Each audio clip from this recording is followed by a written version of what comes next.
Bonjour à tous. Alors, je vous fais cette petite chronique des vacances pour faire le point sur la manière dont les gens appréhendent les vidéos qui vont être faites sur cette chaîne, puisque j'ai la chance de connaître des gens qui ont suivi un petit peu ma chaîne, et donc ils me font part de leurs réactions.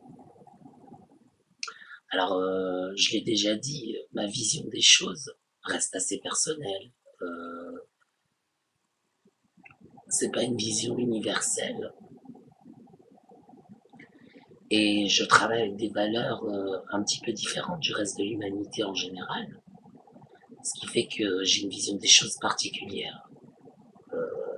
Des gens qui expliquent la religion, qui parlent arabe, qui parlent hébreu, et qui lisent les textes sacrés dans la langue, font un comparatif avec la langue moderne, la langue classique, ça court pas les rues. Donc, si vous n'êtes pas capable de faire déjà ça, évitez de me dire que ma vision des choses est erronée, s'il vous plaît.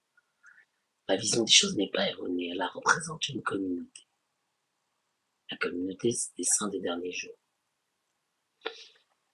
Dans la communauté des saints des derniers jours, nous avons la vision suivante. Je suis désolé de vous le dire, ça concerne encore les héritages. Ce que je dis serait erroné concernant les héritages. Alors les héritages, je le répète, dérive sectaire ou non, ça ne change rien. C'est propre à chacun. Chacun a un héritage. Que vous ayez deux parents de la même religion ou un parent de chaque religion différente, ou que vous soyez deux parents athées, ça change rien, vous avez un héritage. Même l'athéisme, c'est un héritage. Quelqu'un qui est athée, bien sûr, a trouvé des explications à son athéisme qu'il transmet à son enfant.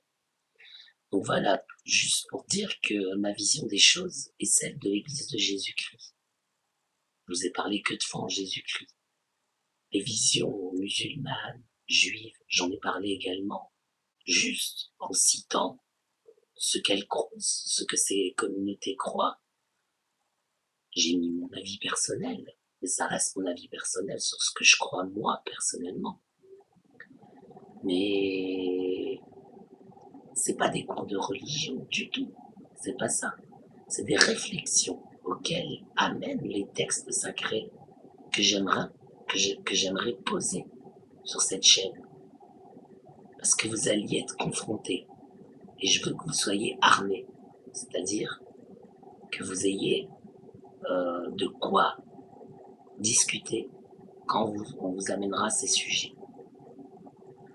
La Torah, par exemple, j'ai pris un exemple. On n'apprend pas à la lire comme ça. C'est pas on va à la librairie, on achète la Torah et on la lit. Déjà, c'est en hébreu, la Torah. Donc il faut apprendre l'hébreu. Ensuite, même avec l'hébreu, il y a quand même besoin d'une éducation religieuse adéquate pour pouvoir la comprendre. Donc cette petite chronique de l'été, c'est juste pour dire que j'aime beaucoup mon public, j'apprécie ce que les commentaires, les j'aime, j'apprécie les vues aussi, hein, même s'il n'y a pas de commentaires, pas de j'aime, j'apprécie les vues.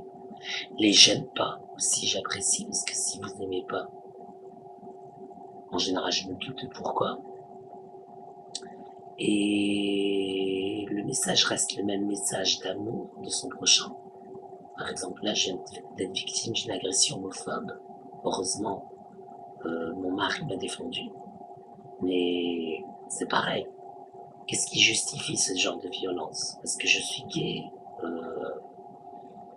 parce que je donne pas mon amour à tout le monde, ça justifie pas.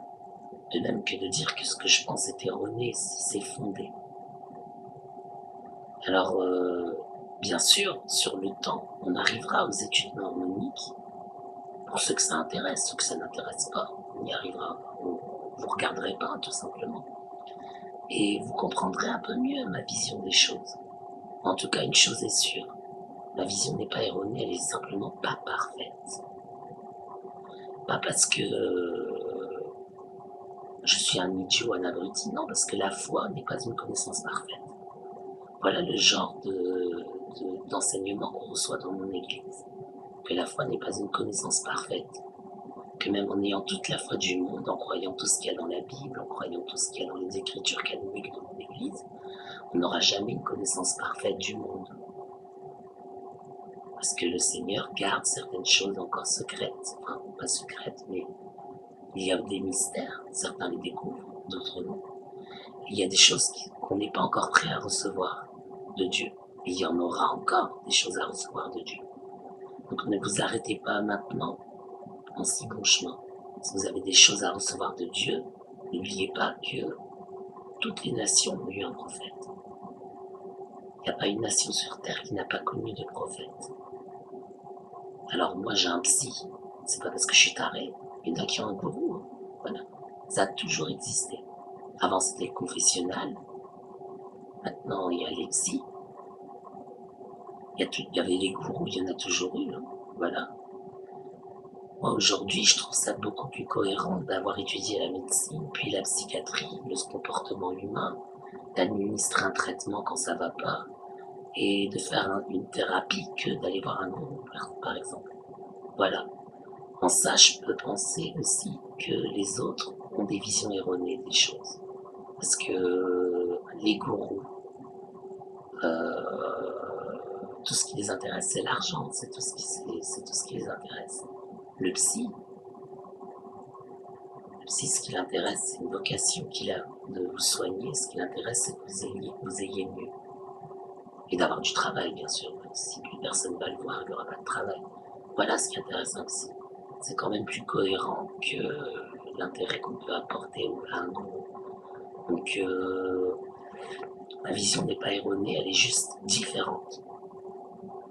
Et pour suivre mon raisonnement, il faudrait faire des années d'études. Parce que moi, je suis au niveau universitaire. Et j'ai dépassé le niveau universitaire. Ma bibliothèque, elle a des livres qu'on ne trouve pas à l'université. Et j'ai un problème de santé, certes, mais je pense que je réfléchis à ce que je dis. Et je pense que tout le monde devrait faire comme ça. Et je réfléchis aussi à ce que je fais. Je fais une chaîne, c'est pas pour faire des cours de religion. Non, c'est juste pour que vous ayez des informations sur les différentes traditions, parce que j'ai la chance d'avoir connu les traditions juives, chrétiennes et musulmanes. Très très bien. Donc avec cette chance que j'ai, je vais en faire bénéficier les autres. Il y a des gens qui sont dans une communauté, peu importe laquelle, ils ne sont jamais allés à l'extérieur.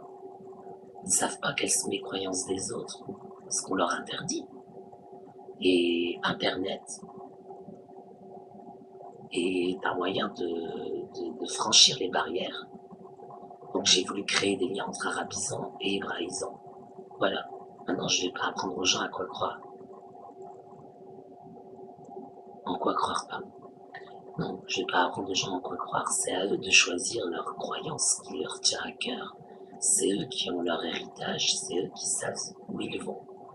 Mais je reste pas moins convaincu que les dérives sectaires, comme vous pouvez voir sur mon blog, j'ai dit dérives sectaires, danger ou triste réalité. Je pense que c'est les deux. Elles sont un danger, elles sont une triste réalité, elles sont un phénomène de société, sinon on n'en parlerait pas. Alors quand vous allez dans une bibliothèque, vous connaissez tous les rayons sauf celui de la spiritualité et de la religion. Jetez un coup d'œil aux dérives sectaires, c'est très intéressant. Il y a des gens qui sont entourés de sectaires sans le savoir, parce qu'ils n'ont pas rejoint la secte, mais on leur proposera de toute façon. Et il y a des gens qui se retrouvent manipulés par vraiment des gourous, et pareillement, ils présentent une belle étiquette, comment dire, ils vont pas dire bonjour, je suis gourou, je vais vous manipuler, je vais prendre vos sous, voilà. Donc ils prennent un autre habillage, et comme on dit, l'habit ne fait pas le moine.